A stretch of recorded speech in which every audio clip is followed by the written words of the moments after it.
Welcome to Let Me Fix This. Enjoy the video. You start by confirming the environment.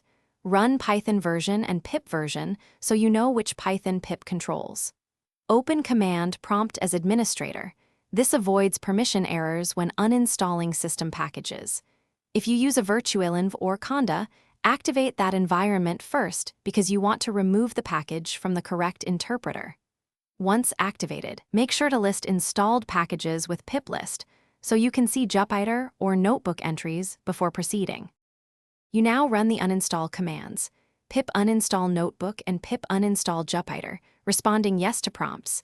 This removes the core packages and related files.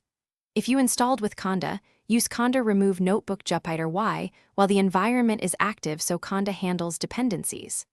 Once done, run pip list or conda list to verify removal.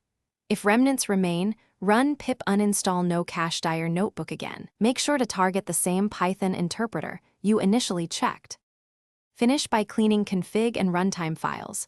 Run Jupyter paths to find config, data, and runtime directories, then delete those folders if you want a full removal. Also check share /Jupyter /kernels for leftover kernels and delete those kernel spec folders to avoid stale entries. Restart your terminal or system, then run Jupyter version or try Jupyter Notebook. You should see a not found error. If a command still appears, confirm path entries and uninstall from any other Python installations. This fixes most lingering issues. Thanks for watching. If you found this helpful, don't forget to like and subscribe.